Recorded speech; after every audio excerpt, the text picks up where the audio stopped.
First off, welcome. Thank you. Thank you for having me. Stellar built. Yeah. Congratulations on the building. Yeah. Thank you. Thank you. We're very excited. Yeah. When are you guys doing the grand opening? Well, once we moved in, and after we get settled in, make it kind of our home. We'll have some sort of get together, but it's most likely it's gonna be next year, just because once you move in, my part of the business, it's like there's a lot of technical parts to it that has to be working right, and I want to make sure it's like dialed in before we do any sort of like a guests or inviting or partying or anything like that. There's a lot of moving pieces. It's super fresh. You guys just got the building a couple of months ago, not even that long, right? Yeah. So we just we closed on it right at the end of April. So and we got the keys at the on the end of April. So May, June, so 2 months. I guess 2 months now. We've had it under ownership. So. Yeah, and I'm seeing the progress. Yeah. It's going to be sick. It will. So like I'm it's kind of turning into like a project, like almost like a passion build versus just hey, here's a building, we move in so we can work. Where that's typically what do you think of when you lease a place? Okay, we found this place. We'll clean it up, or we'll make it. We'll put some posters up, put some paintings up, or whatever. Yeah, make the office our own, But with this place, not that like the company owns it, you can kind of really make it your own. You can because there's nobody can really tell you what to do. So like you can, paint, you can design, you can move stuff around however you feel like. So yeah, and I see you're going all out, man. I am. Like for example, like we just got some roll up doors that we had to. We needed roll-up doors. It has sliding doors because it's 17,000 feet warehouse. So it has like these massive 12 by 15 sliders, sliding doors, and like they look just old, and the technology is just like 50s technology. Like nobody does sliding doors anymore. So, so we ordered some. I ordered some huge 12 by 15, just traditional like roll-ups, but like. It might be boring, but like roll-up doors, like you can get your traditional sheet metal door that you would see like at a garage at a house or whatever. Yeah, like when you get no insulation. Yeah, when you get into commercial, there's like endless amount of like options, and it gets really, really fancy. Like how strong. Like the big thing for me was like getting really strong doors. Like if somebody wants to bash in, like God forbid, like they're not gonna be able to get in. So, so we got like almost like a government style, just a massive security roll-up. I mean, you can no shit.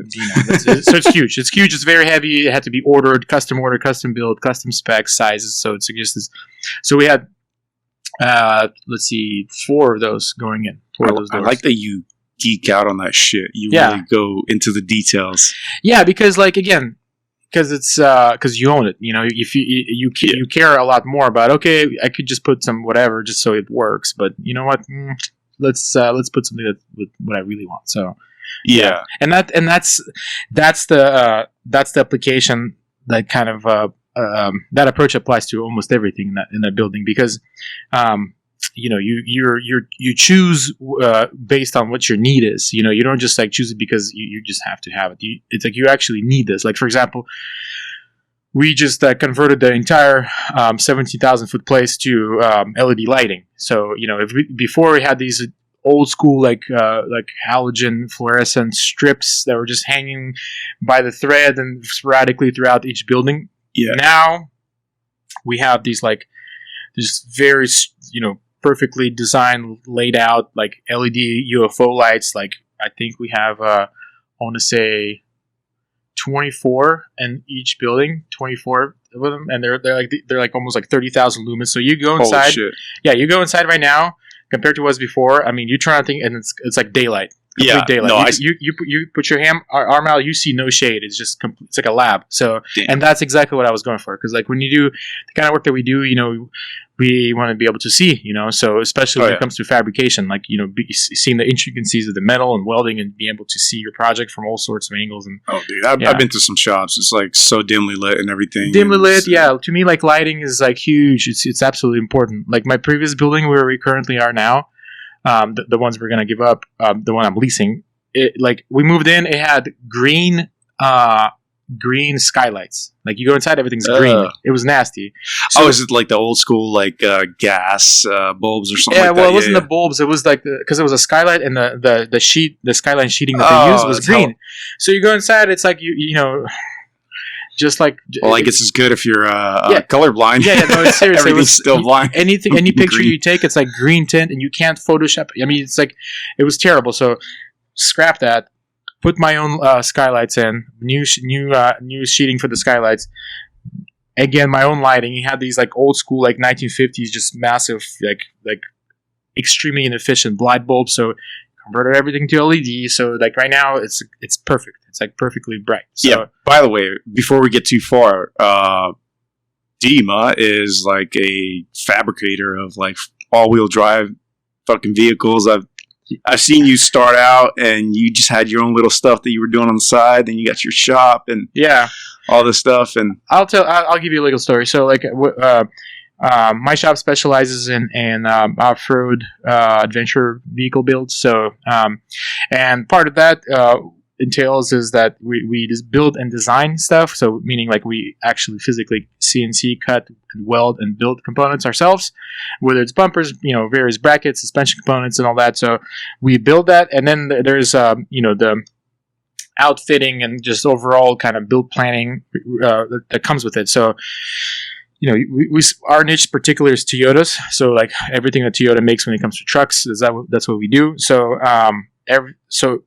all anything you can install on the truck and accessorize it and fit on it, that's what we do. So like bumper sliders, skid plates, gears, lockers, electrical lighting, general overland outfitting. So like tents and racks and just electronic components, just the whole power shit. Management, like everything that's related to it. That's the only thing we don't get into is we don't get into general service. So we don't do like water pumps and timing belts. Like we don't we hardly ever get into the hood unless it applies to our field of work. So suspensions is probably I want to say majority of our specialty, because usually that's the first thing that they it's suspension, wheels, and tires. And once you kind of have your foundation, you go from there. So you begin to put armor, bumpers, lights, and whatever.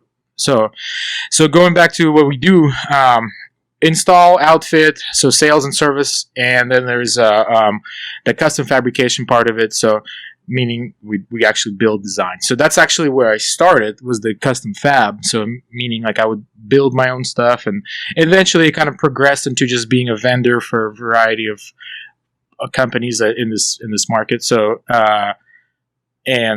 so we kind of do more of the general outfitting, not as much as fabrication, but now that we have more space, that's a field that we're hoping to kind of explore more and grow, just because we have space for it. So yeah, and dude, compared to your old place, it's way bigger. What's the square footage compared to the old place? So my first shop that was rented, it was 2,500 square feet, which is a great starter shop for anybody who wants to start a shop. Like I would recommend something around 2,000 feet. So this was 2,500, which is a great space. It was nice. It was plenty for starting out. Our current shop is 5,400 feet. And that was pretty much double the space where we were before. And we recently, maybe 6-7 months ago, we rented another 4,800 feet. So we're about 10,000 feet total. So, and the space the additional space we rented was mostly for storage and warehouse use, parking, just because we were running out of room. So, and the current space is a hair over 17,000 feet. So, nice. Yeah. So it's a big leap, big step, like just having just more potential to grow. Plus the big part of it is not just, don't have to worry about like what the owner of the property says. You can't do this, or you can't ask me before you drill into this. Like now you can kind of run whatever power that you want to run with, install whatever equipment you need to install. Like, for example, we have a big press brake coming in, which is a machine that forms and bends steel. It needs to be craned in, to do that stuff. It's like you have to arrange this whole operation where, a rigging company has to come in just to place it in your shop space, and because it takes up a certain amount of space, and you have to really position it where you want it. Otherwise, you're not going to move it. So good luck asking your landlord. Yeah, exactly. Which is totally okay. It's if you're it's totally fine if that's like the business that you're into, and they rented your space, and that's what you do. You're a fabrication shop, but it's like for example, it requires 3-phase power. To run 3-phase power is something that needs to be permitted, ran through the city. Like it's like a major renovation to power your building. So, and if your building doesn't have that, like you don't just stumble upon it. Hey, I'm just kind of run these wires and So it's all how it works. Not to mention the rent never goes up. That's true. Yeah, rent definitely. That's a benefit, is that the place where we're at now, it's actually cheaper for us to pay our mortgage versus what we're currently paying for rent. So yeah, which is like a huge win, and it's more space. So yeah, and we were talking. You were actually looking for a new space because you just recently moved, and for some reason you had to move again, and you were like looking. And one of my buddies, Mike, solid dude, real estate guy. You hit him up to find a space, and he was like, "Why not? Why not just buy something, right?" Yeah. So how it started, I was looking for a space, and I have a couple of commercial agents that I've been working with, because everybody has their own niche and their position in the marketplace where they know people. So yeah, I had a couple that I was working with, and we probably toured. So with Mike, I want to say it was like a maybe 6 or 7 month ordeal where we toured just all over Sacramento, like a bunch of properties. And we must have, between him and the other fella, I must have seen maybe over 20 properties. And there were some good ones, some pretty promising ones, but the big thing was like it would be either too expensive or not enough ceiling space, or it required too much renovation to make it work for us. There was not like a perfect. Just could not find a perfect location. Yeah. And there was some that came really close, and I was about to pull the trigger. Just like, okay, I gotta get something. We gotta move. Like we just have to choose. And right now, particularly the commercial real estate market, like leasing a building is extremely difficult because the influx of people moving from Bay Area, including businesses, is really big. So, especially industrial, like being COVID, it's everything that's office related, it's down. So like, yeah, you can rent office space for super cheap now, just because nobody wants to be together, everybody wants to social distance. So like office space is down. That's why warehouse. But commercial industrial space is like impossible to find. It's very difficult. So, and forget about buying. Like there's so much demand for it, just because commercial industrial space doesn't really get. Wasn't really affected by COVID as much, just because there's typically more space to move around, and companies they're a little bit more lenient on keeping their workforce. Like, where in office, you're like, if you're an accountant, you sit in a cubicle with another accountant next to you, or another, just your fellow employer. So in industrial, it doesn't work like that. It's like everybody's just everywhere, so it's hard to get it was hard to get space. So like whatever that's out there was leased out very fast for top dollar. So anyways, how'd you guys find this place to buy? Exactly. So it's like, honestly, it was like a God's blessing. That's the only way I can explain it. Is I was not nowhere near ready or even considering to purchase a building, just because like it's very expensive. Like a current market is about $100 per foot. So if you're going to get a 10,000 square foot building, that's $1 million. So that's typically the going rate for commercial space. So now, $1 million, you have $1 million, especially for 10,000 feet. Like, I'm essentially at 10,000 square feet now. Like, well, before we bought the place, we were at 10,000 square feet. So it's like, it wouldn't make any sense to move into the same space. So if you're going to move, like that's one thing I was taught like over the years. If you're going to move, if you're going to make any progression in your business or any sort of like leaps or steps forward, you have to make sure it's double what you're doing, double the space, or close to double. Like, Yeah, because the hassle's not worth it. it's not worth it. Before I moved to my current location, there was a building that I was exploring. I had 2,500 square feet. It was a 3,000 square foot building near the freeway. It was nice. Like, we had freeway visibility, but to make a move for 500 extra feet, yeah, sure, it's nice, but to have that little bit of a space. But yeah, so basically, what you're trying to say is you were looking at like $1 million at least if you're going to buy. Yeah, for sure, it was going to be $1 million at least, and that's again, I was not looking at, not exploring that option. It was just not on my plate, not in my mind, not in back of my mind. Like, it was just I was just like, I'm used to renting, I'm used to leasing. This is how business works. You lease this commercial space and you do your thing. That's it. Yeah, so this property kind of came around. It was kind of like a pocket deal, meaning like it was off the market, but it was still available, and then Michael happened to know about it. So it was kind of in between, because the building itself is pretty unique. It's got three the entire space is divided into three warehouses. So right now it's a one big free flowing space now that we got it, but before it was divided into three individual subunits. So and rented out three individual tenants. So over the years, that space was rented out to a metal fabricator. So before us, there was another metal fabrication company. So was there like people in there? There was already. Okay. So when we went into contract, there was people that were subleasing the space from somebody who already left. So meaning like the original leasee, I guess that's the way to say it. But yeah, they left. They subleased to somebody else who was not under contract, and they were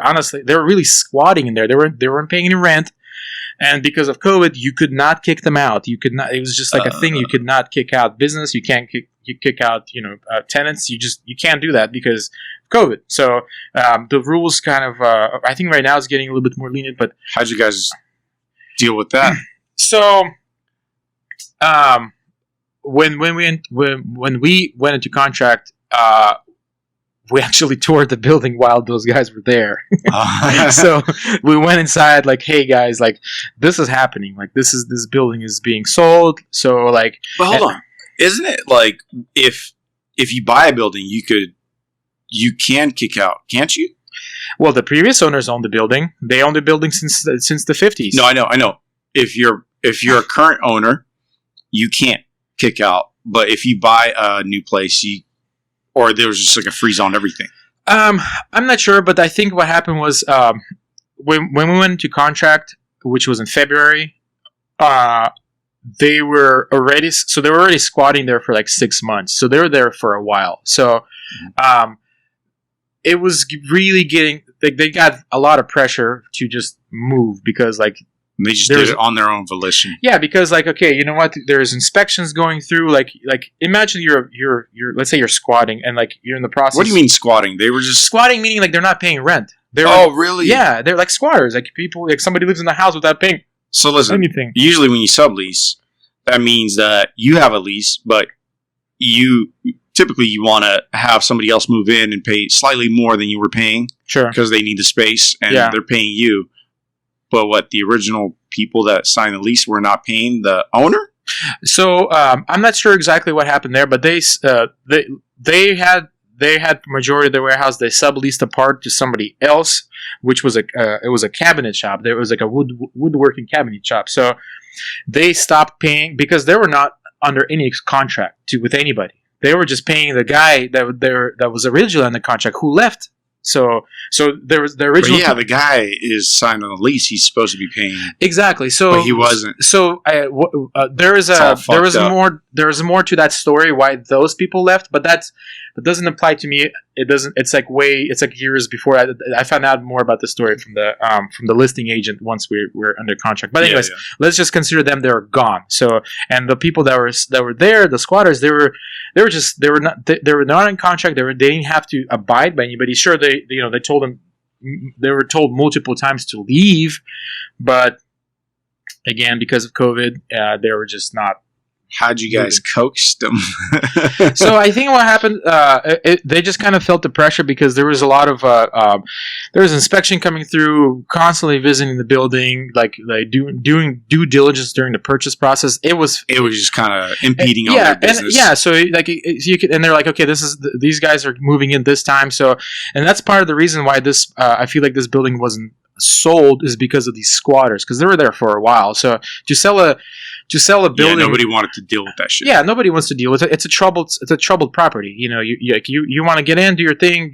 Either lease it, you move in, you lease it. Freaking lucky. Though. So exactly, that's what I'm saying. Like it was lucky because like just kind of stars aligned where the trouble of these people that were kind of was in my favor because nobody else could really had any interest to do with this property. So yeah, and business, it's not like a residential where it's a little bit more complex when it comes to like getting people out in business, especially like when it comes to equipment. There's just a lot involved. So the rules are a little bit different. So long story short, they were gone.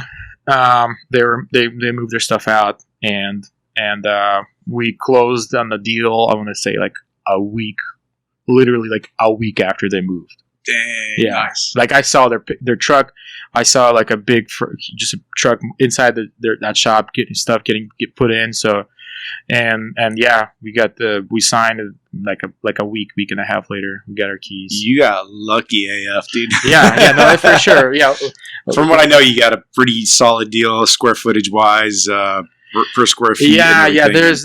Financing kind of all fell together and everything. Yeah, so that's another thing. Like was financing, like so the building. So going back to the fact that I could not imagine purchasing a building, especially that's like close to $1 million, because of COVID and all that. Again, it was kind of to my favor. There was a lot of government money being spent on small business. So SBA, Small Business Administration, was that's how we got our lending. And getting an SBA loan is extremely difficult because they completely go through your business, make sure you're qualified. It's not just a matter of, hey man, this is how much I make. Oh yeah. This is how much I can pay. This is my credit. It goes far. If it's not too personal, was it during the time where they were giving out loans for the pandemic and everything? So not really, because the grants, the $10,000 grants that are applied to small business, that has nothing to do with lending for a commercial space. So you actually have to go for the lending. The PPP loan, the Paychecks Protection Program. Yeah. That's a lot of business got benefits from that. That has nothing to do with commercial lending because that's just. Do you think it was easier because it was a pandemic to get the loan? So I will say yes. They're a little bit more lenient. They're a little bit more loose on their on how much money they're willing to give away. Not give away. It's a loan. I still have to pay them back. But they just got a huge injection during the whole exactly. So pandemic. they want to make sure like business like kind of succeeded and moved forward, and that's one of the things that helped us because the finances like you have to have absolutely in order to qualify for SBA loan. But what's even more important or just as important is they want to hear the story. Like majority of the application process was the story of the business. Why, who, when, what market, like what's your specialty, what's your market coverage, who are your competitors, Did you pretend that you were a minority and all this other stuff? I was cracking stupid jokes, but it really helps. Like, gosh, I think I don't think it was really mentioned anywhere in the application about that, but not even application. There's like this whole process. Did you do it yourself, like the whole like write up, or did you have somebody help you out? So one of my biggest supporters and my day one is my beautiful wife. So she was the one that's really kind of worked more on this because I had to run my current shop and business and everything, all the issues and concerns and problems and ups and downs that have to do with that, I just needed help. So she was a big contributing factor in just me like running with this, and it wasn't completely like hands off. Like it was very much involved in my end, but without her, like I could not do it, just because there was just so much waves. Like you have like application, you would think like a loan, you fill out the application here, denied or you granted. No, you fill out this whole like questionnaire form, like a biography about who you are and the business, and everything has to do with you. And then you have to wait a couple of months, and then they get back to you with second wave of like questions and just second wave of information that they need from you based on what you told them. So like, and this is where like most SBA loans chip away. Like people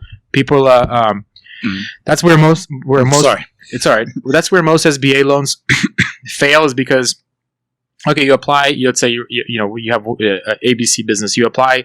Give me this much money to do this. Okay, great. So tell me about yourself. So you fill this out. You send it to them, and then they really begin to chisel, like pick on find the cracks, and they're like, oh shit.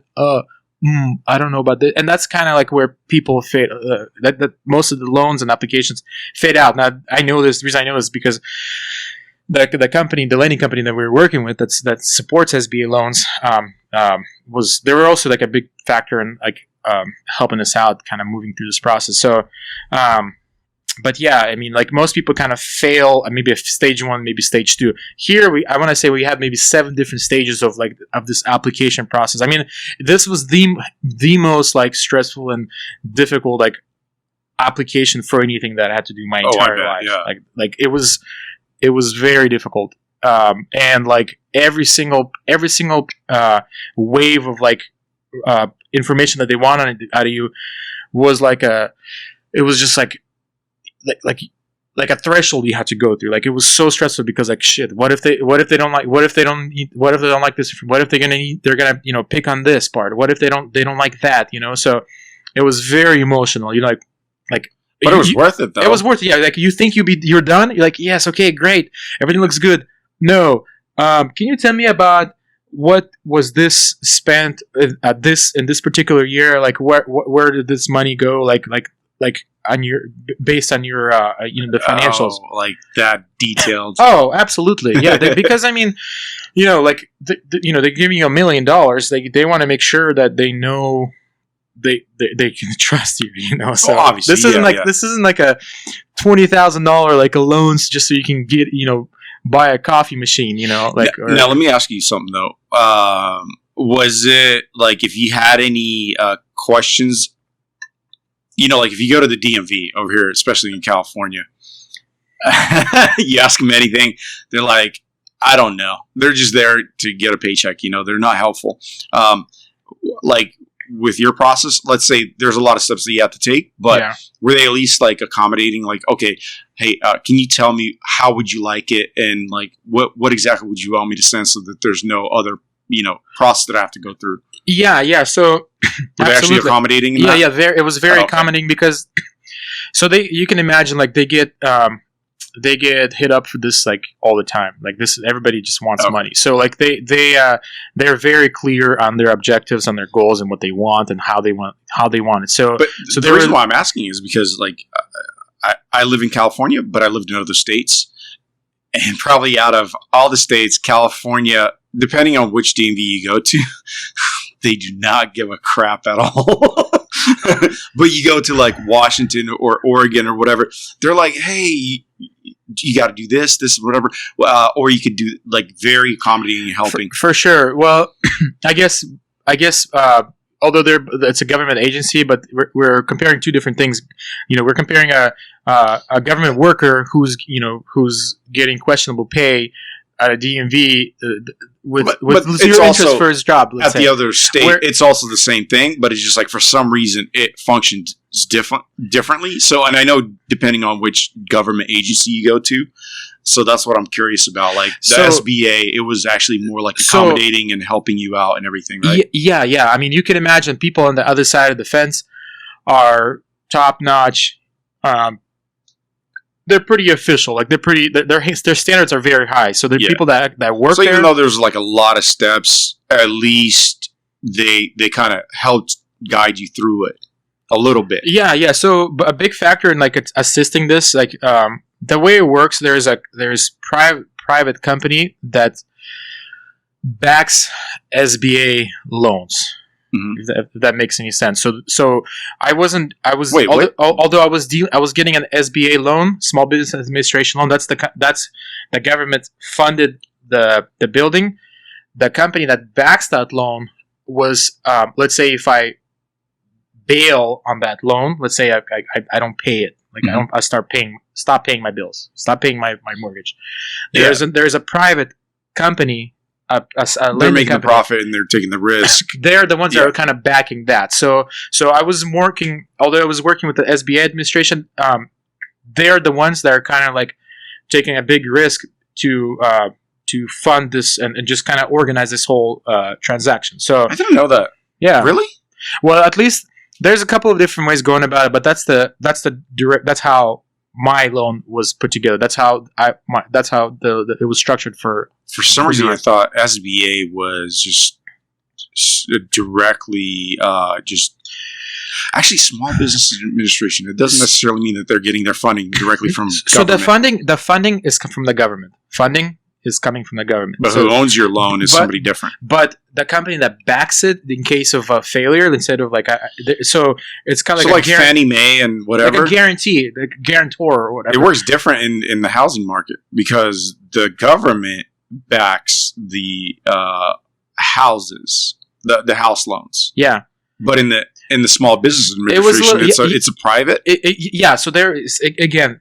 So how you're asking, like whether they were accommodating, assisting. So the company who I was working with that has Small Business Administration funding, they're the ones that help me go through this process and work with SBA and getting this kind of loan. This is very interesting. Like honestly, like I've never had to do that myself. So like this is the first time I'm hearing that. It's almost like backwards when it comes to house loans. Yeah, the what's important is the end goal is the fact that everything went through just because it was again the process very tedious, very annoying, just a very detailed, it's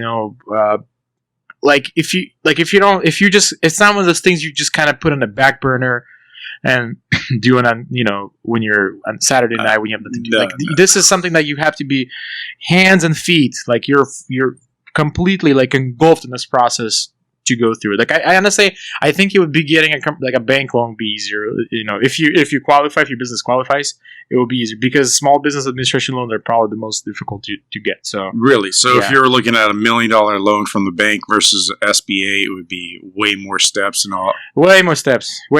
Yeah. But is there any benefit? Yeah. So with SBA, being my company not having like massive lending that I had before, like I didn't have like a previous mortgage. The company didn't have like a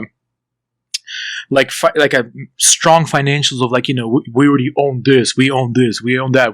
We're expanding it to like another market in Southern California. We just need to expand our bit. No, we don't have any we have assets, we have equipment and stuff, but we don't have. So if you're not established, if you're not a big company that's been around, SBA's your best choice, but you're going to have to go through a lot of hoops. Exactly. SBA, I highly recommend SBA, but it's just you still have to have a lot of ducks in a row for it to make it happen. But it's nowhere near where you have hey, here's my 20%. You go to the bank and you get your loan financed. If your credit is good, and it's not. But let's say 10, 20 years down the line, if you guys are booking it, making sales, all this, you've been around, you could probably just go to the bank and get a huge loan like that, right? Exactly, yeah. Well, because right now, regardless where the loan comes from, the Stellar Built has a property now. We have our down payment. They don't hold necessarily the note, but we, it's our building. So that has a lot of value.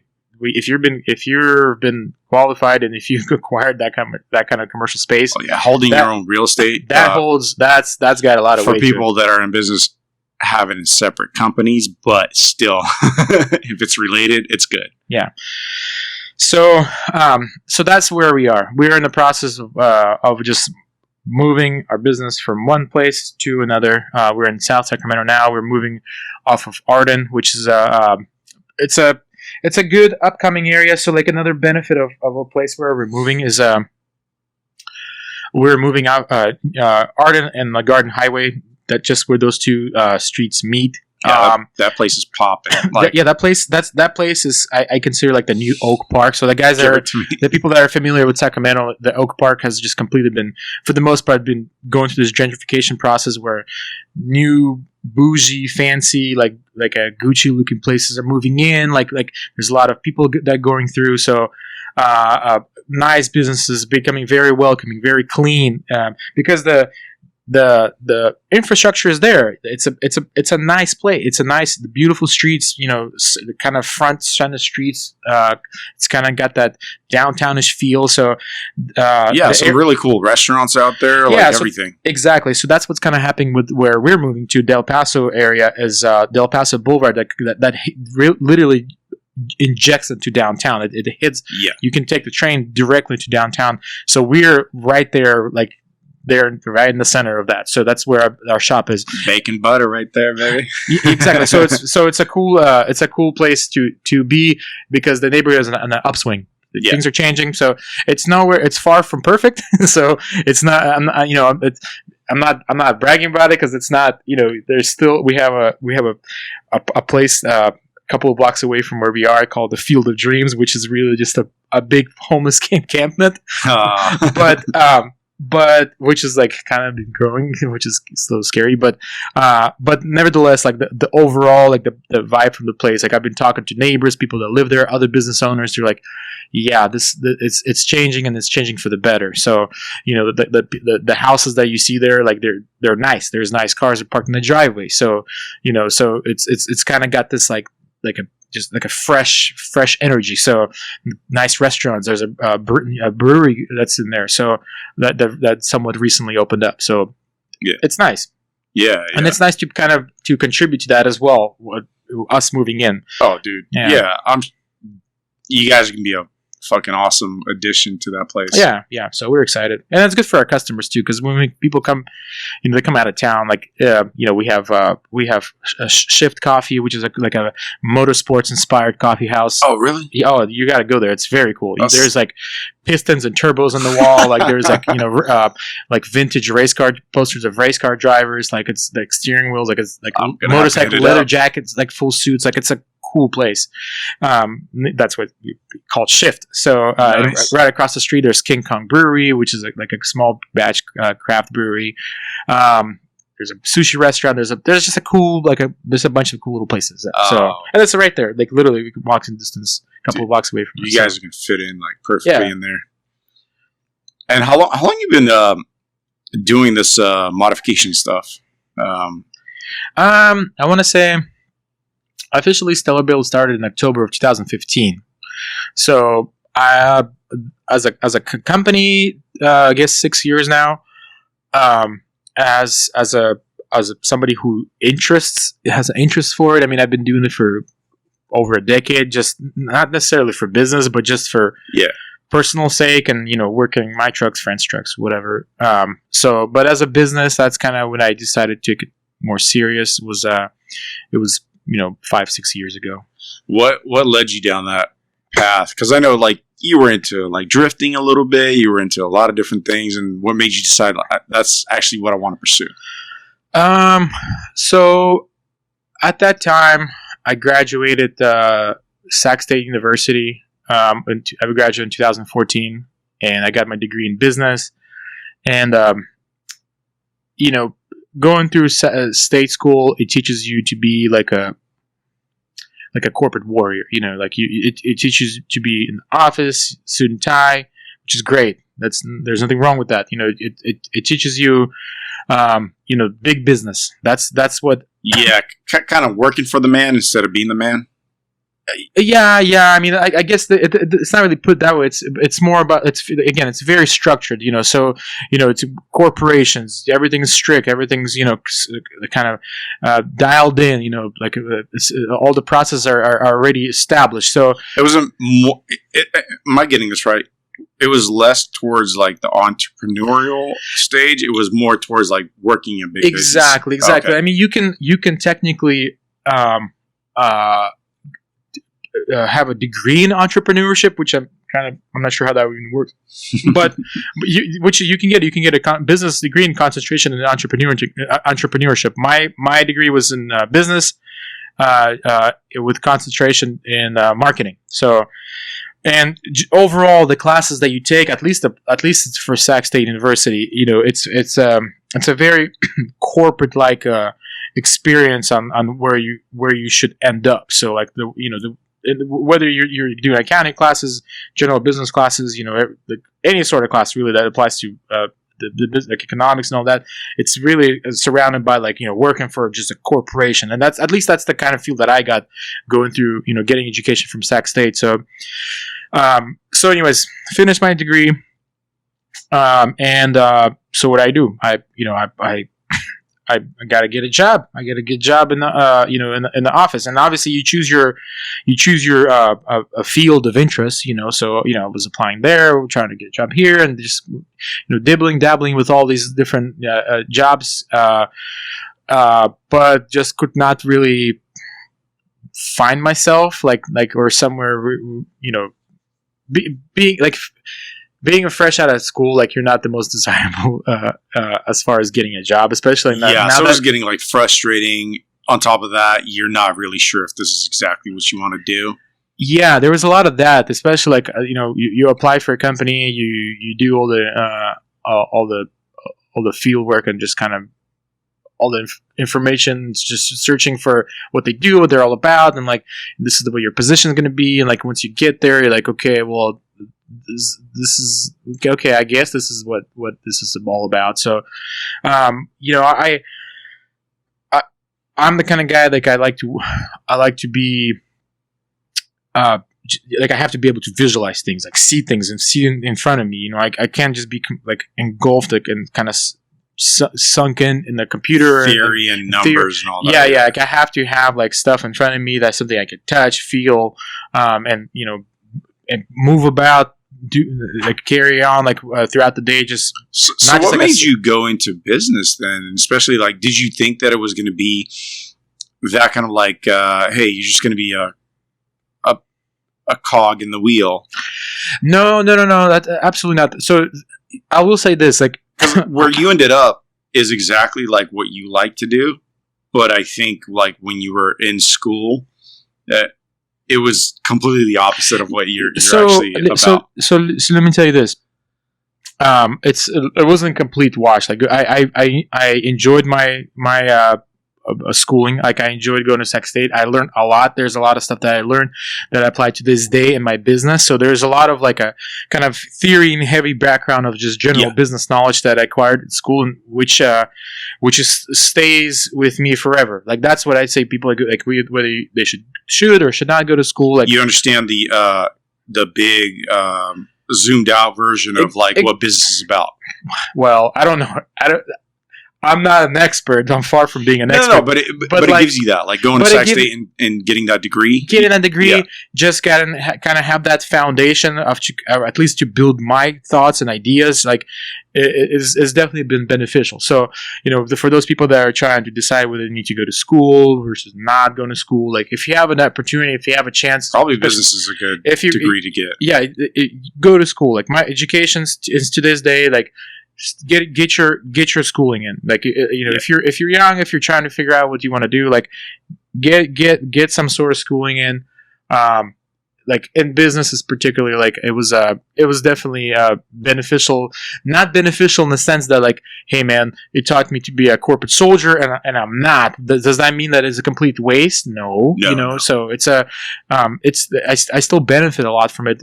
Probably would have benefited more if I did go work for like big corporation or whatever, but it stays with me. It stays with me all the time, forever. I can always fall back on it. I hate to use that excuse because I don't want to fall. I don't want to fall forward and kind of go the direction I want to go. But it's there, and it always will be with you. So yeah, no, I got the same benefit out of it. You just get exposed to so many new ideas, thinking about things in a different way.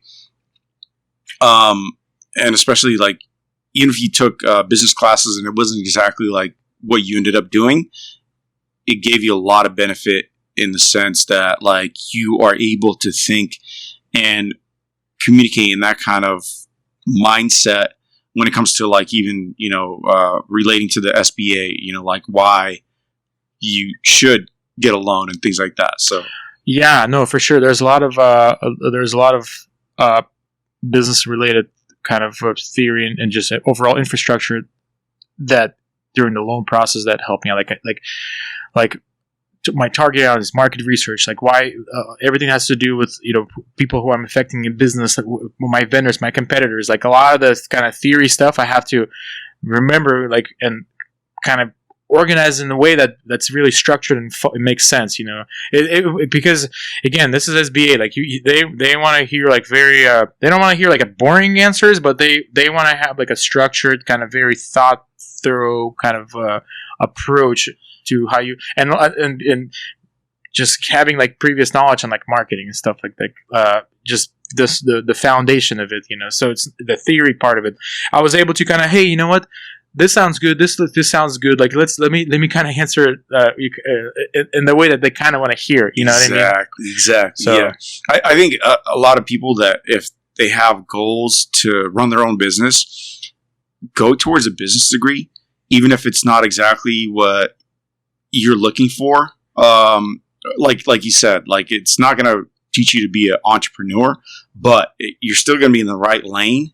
Yeah. In order to be able to get a lot of use out of it, because there's a lot of younger kids nowadays like, oh, I'm just going to run my own business or this or whatever. It's like, all right, what are you doing towards that? Like, oh, I'm just watching YouTube videos. May be good, but like, just if you have the opportunity, go get an education in that realm as well, and it'll help you out so much. Absolutely, because they like I remember when I was going to school, like I would read business books for fun.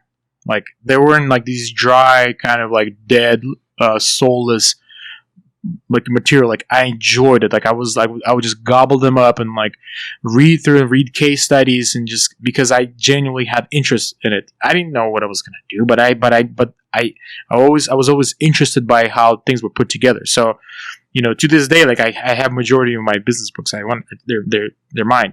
Like I have them, and I occasionally, rarely, but I do take a look at them, and just like I find interest in that. So like, where else you're gonna get that much exposure, that I guess fast, or that thick of like that amount. I think very concentrated. Yes, yeah. So, and you have to, like anything, like you have to take it and use it for yourself. Like for example, like accounting. Like it was I got the theory, like go through like my accounting class, but it was not. It was difficult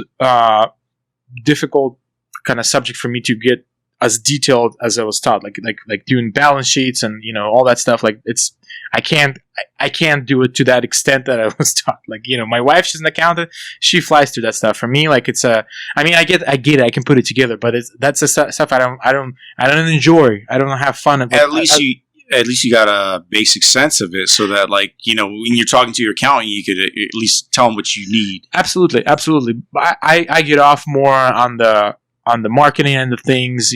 That's kind of the stuff that really kind of gets me going. Like again, that's what I kind of my concentration was in. So but that's why you're in the business major, because they don't know where exactly you're going to go, and they want you to have at least a basic idea of all these different fields. Yeah. So, thumbs up. Highly recommended. Oh yeah, I regret that I didn't take business classes when I was like in my little phase of going to college. Yeah. You pick that up along the way, but like I said, having that concentrated focus really, really puts you on the right track and on a fast track towards that kind of goal. Absolutely. And another thing I will also add, like, I went to Sac State, and that was a state school that I was able to get in because I live here. It was close. It was easy. But, if you have an opportunity to go to a nicer school with a nicer program, with an environment that kind of feeds and supports that even to a greater extent, like that's only a win. That's only going to get you that much better. So Sac State was a good school. It wasn't the best school, and it was all right for what it was for me. So and it worked out okay. But if you can get to a point where, like, if you can get to a better school that's known for their business program, I'm not even talking about like anything Ivy League or anything like that, but just like a school that has it going, because the people that go to school, you'll feed off a lot of your like classmates and just students, and it's just like a big mixer. Like it's only going to benefit you and stay with you. So. Yeah. Like you said, it doesn't even have to be Ivy League, but there's like smaller business schools that, smaller colleges that are more like business orientated. Yeah. Sac State is more known for, they have a pretty good like engineering degree. Engineering, their business program is okay. Yeah. But there are, I guess, better options if that's like, if you're serious, if you're like really serious about school and like getting like a try a to nice at least like research what college you're going to, if they're good towards that kind of degree that you're going for. Did you come out with student loans or zero debt? So I guess I'll be honest. I did come out with loans, but I didn't use my loans for school. Oh yeah, that's all right. So because it's like it's like 0% or whatever. That's very minimal percent. Like So when I was younger, like you can use that school to like honestly, I use that money to like. For business, like not for what I do now. That's good, yeah. But I use the money like, okay, I can get cheap money from the government and use it for whatever I want to use it for. So like I just use it for like when I was younger, like flip cars, invest this, buy this, sell that, like just whatever, like hustle and bustle. Like that's what I use it for. So yes, I did have a loan, but it wasn't a loan from like paying for my tuition and books and stay and like his housing and my car payment. It wasn't for that. Oh, okay, makes sense. Yeah, that's not bad. Yeah, because a lot of people come out and it's like it was all just for housing and all that, and it's like hundreds. Oh man, of that's scary. If coming out of school like with like let's say anything like over $40,000-$50,000 in debt. Ooh. Yeah, that's. I mean, I guess that's the norm, but I would hate to see that over my shoulders. Coming out. You have to like climb that mountain before you get into something else. Yeah, man. I mean, with some of these. It's even worse. It's in hundreds of thousands. Yeah, for sure. Yeah, exactly. So yeah. I think I might have paid it off. I don't remember. It wasn't a lot of money, but it was enough for me to kind of have fun. Yeah. So you came out basically. You got the benefit without any of the downside. Exactly. Yeah. No, that's awesome. Like. Honestly, like that's what I always say is like when I'm eventually gonna have a family and my kids, I'm gonna recommend like, hey, it doesn't matter what you want to go into unless like you're really kicking ass at something and it will like detract from your business that you're already running at like 16 or something like that, dude. If you're not quite sure, just go to college. It'll expose you to just the world and a lot of people, connections, and new ideas. Because that is the place where, for me, it really opened up my mind and me to the world. Mm-hmm. And I was like, I got so much inspiration and so much motivation just by going there. Yeah. Even if it wasn't like I didn't get a degree out of it, I was like, oh my God, this is so awesome. Another thing about business school that I will say is good. I'm not sure how that would apply to other majors like engineering and like whatever else, but majority of the teachers and my professors, like they were really all about it. Like they were CEOs, they were high-ranking positions at big Fortune 500 companies. Like they have your professors. My professors, like wow. they were there were somebody at one point, like, and some are like, they still hold a job, like we had a professor that was like, she would fly in every single Friday just to teach our class. Dang. Otherwise she was just all over Southern California here, like all over the West Coast. Like she had a job, like a daytime job, but she also teach part-time because that was the thing. Like imagine you were like a VP and you also teach state school, like university level classes. Like that's like, as far as like her credentials and what she's about, that speaks a lot. So so a lot of the professors that I had were like they had like a really interesting story and what they did before. So like some were like more retired and that's what they did. That was like their second chapter of their life. They're in their 60s and they teach university, and they but yeah, a lot of them they were just like, they have great. So like the lessons the examples they would be taught, they would bring up at school, like it's actual real life examples from their experience. It wasn't just some theory. Like they weren't like taught to be a professor and they teach they teach a subject because they're just a teacher by nature. Yeah, I honestly I always wonder that with the business degree. Obviously. There's a lot of professors that are there just for the paycheck, or they know the theoretical aspect of what they're teaching. But in business, especially, I think it helps if you ran a company or you were VP or something like that. Oh yeah, for sure. Like there was like a guy, I remember he was like up there for TWA airline. Which is they're no longer in existence now, but TWA is like, it was huge. Current United, Current Delta, like that's a massive company. Like they were up there, doing whatever they were doing. So, and using it constantly examples for that they acquired throughout the years and life experience. Like that holds some value. I take that. Oh yeah. No, that's awesome. So what do you have in terms of like 10-year, 20 plan for, or 10 or 20-year plan for Stellar Built? So 10-year plan. Well, so now that we have our own place, we're gonna get into besides doing service and general installations and kind of the offering the services that we offer now, branch out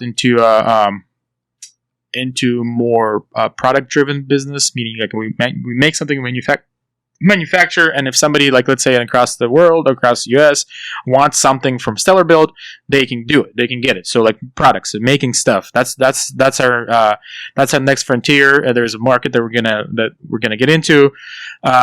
So to kind of line everything up, we just simply need space, because when it comes to production, you need material handling, you need storage, you need place. Whatever you make, you gotta inventory it. Like so that just takes space, and that's the reason why I stopped doing that. Because earlier I mentioned like I started with fabrication and making stuff. That's why the reason I stopped and slowed down doing that, because I realized like to do that stuff you have to be very efficient. So and to dabble with it and kind of like weld something and build something on the side, like it's not really cost effective if you're making like in small batches. You have to have space and you have to have like a streamlined operation in order for it to make sense. That's how at least I see it, and that's what makes sense in my hand. So. And in order for that to happen, for us, our bottleneck was space. Our service and installation business and just the services that we currently offer, that part of the business grew great, and it's still expanding. But it just kind of took over everything else. So like it pushed off to the side, like any metal work. So now that we have space for it, that's what we like to get into. So. Nice. And that's I want to say that's a good, not even 10 years. It's hard for me to think that far out, but I will say that's a good maybe 2 to 5 year old goal. That's where we're trying to get. Like if once we have a system that's established, things being sold, online, retail, and all that stuff. So, yeah, and that's more like a passionate kind of work, because I'm sure you've seen a lot of different products on the market and you're like, I know I can make that better or function better. And yeah, it's especially now, like a lot of it's really name of the game is like availability, like just being able to do it. Like you don't even have to reinvent the wheel. Like you can literally make something. So the demand is so huge out there. The demand is so high. Well, I mean, you do kind of make the demand. If you have a name, your product and whatever you offer will create its own demand. At least that's how I see it. Like it will push. It will push if you make something that's innovative and not so much like better than anybody, but if you actually provide the market with it in the mine line of work, like there is you will kind of create your own demand, even if there's not as much of it now. But if you have it available and it's there, like, okay, here it's available, come and get it. I guess what I'm trying to ask is it more because it's another revenue stream, or is it something that you're more passionate about, but you just didn't have the capability, or like which way is it for you? I mean, it's definitely a branch. You know, we offer like a line of services that you can get at our business now, but like it's another revenue stream, but it's like a self filling system, because selling products allows you to sell the service that has to do with those products. So, and that's what we can do. So, like for example, like let's say we make a bumper. Well, it just doesn't stop there. Okay. So if it gets shipped to South Carolina and the guy installs it or takes it to somebody, that's where our relationship ends with that guy, unless he buys something else. Where selling somebody who comes to our shop gives us a chance to provide an installation service and provide everything that's related to that installation. So, having a bumper means you have to have suspension kind of dialed in. Having suspension dialed in, it feeds, make sure your tires and wheels can handle it.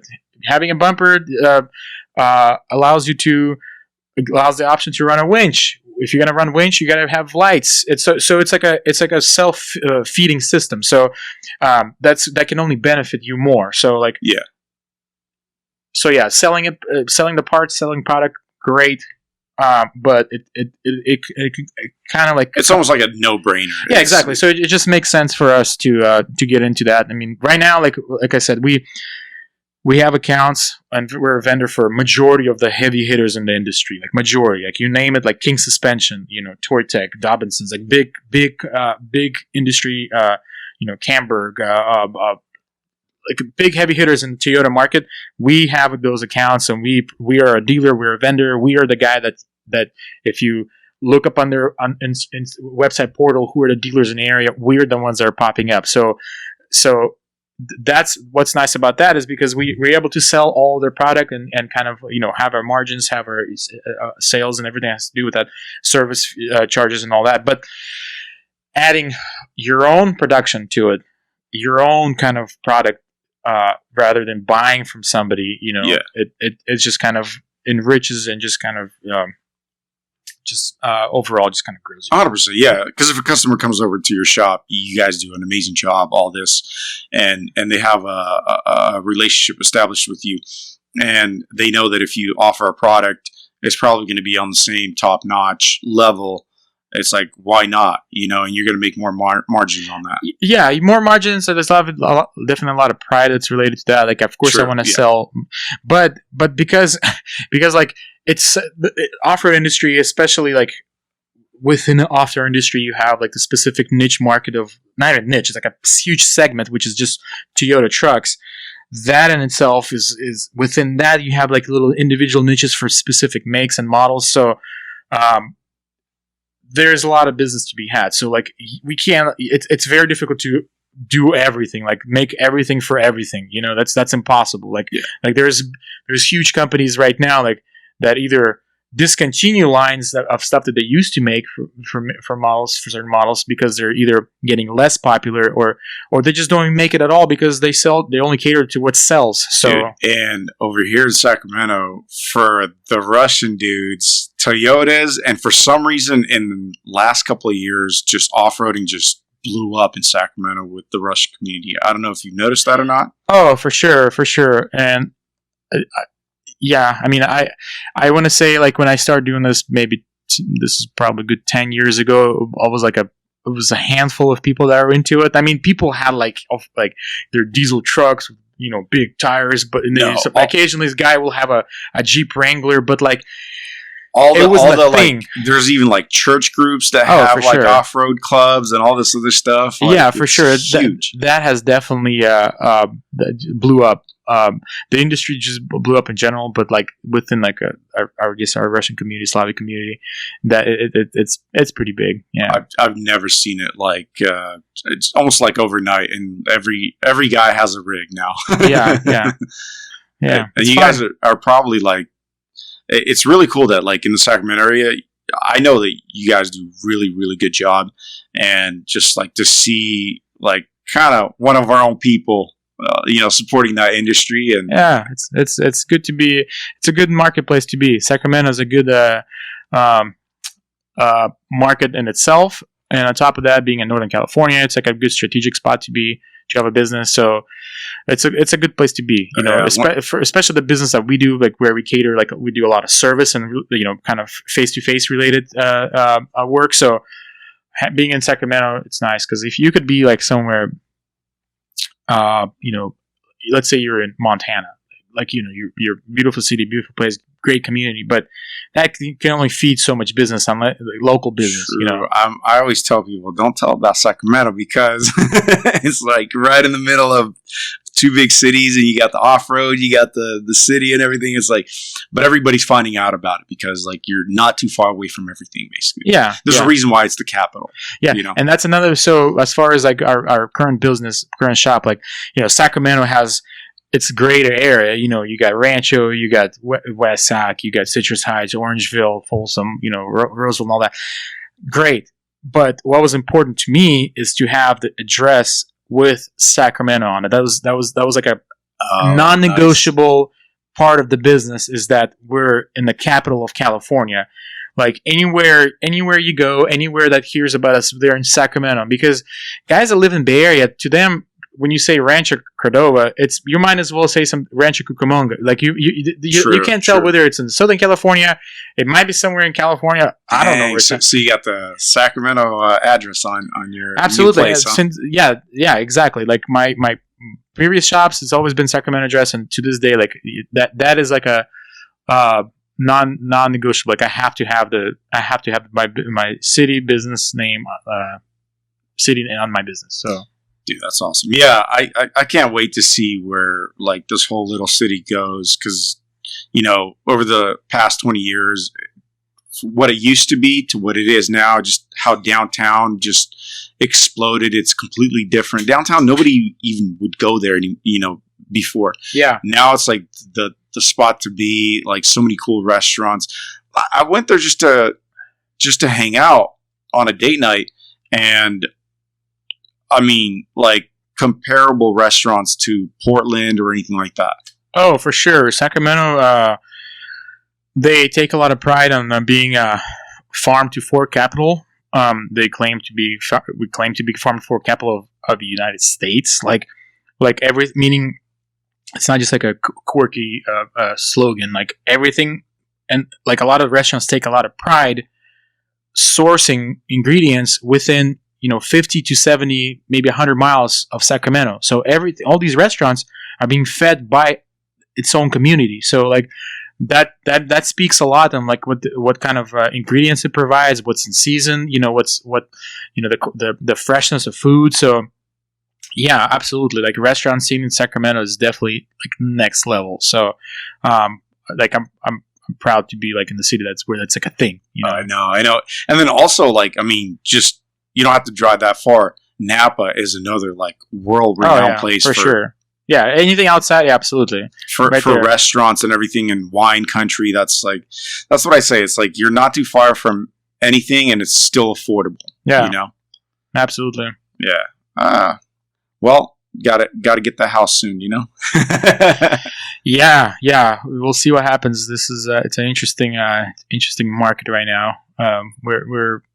We're gonna look back into this point of like a market where like I wish I should have done. I'm glad I didn't do this. Like this is like a good like a pinnacle, like interesting tipping point. Which way is it gonna go? Yeah. So I just hope we're right. But like they say, a lot of times after pandemics, there's a big boom that happens afterwards. So it's probably only going to go up. Yeah, exactly. We'll see what happens. I mean, the Sacramento market in particular, there's a lot of driving forces that don't necessarily apply to other I guess places, but I mean, I suppose so. Like right now, like it's the closest, more affordable market in California, let's say outside of Bay Area. It's still, you can still, buy a decent home under $1 million, without moving out of state. Yeah, okay, great. You can move to Idaho, you can move to, Texas, South Carolina, North Carolina, whatever. Not talking about that. I'm talking about just getting into a U-Haul truck and just moving a city over. Like a decent house that's not over $1 million, you could get it here. Yeah, you can still do that and still have a job that can pay for that. Where, like, let's say a market, and the commute is not like horrendous. Yeah, exactly. Like unlike a place in Bay Area where $1 million, you're not looking at anything. Yeah, I mean, it gets just like a studio. Standard. Yeah, I mean, it gets you something, but it's not.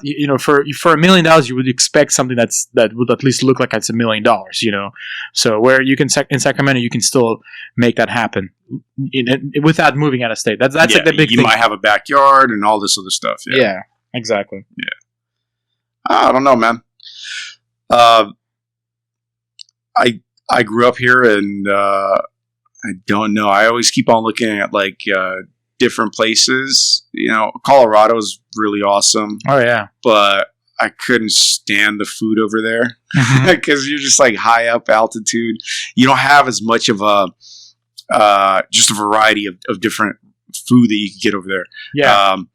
The view is beautiful. Everything else, Montana, obviously the amount of land that you can get, all that, it's awesome. But I would miss, just being not that far away from the city. If you wanted to go out on the town. Yeah.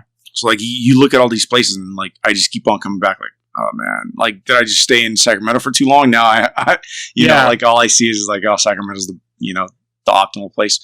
But there are a couple of places, but so far it's just like Sacramento's pretty cool.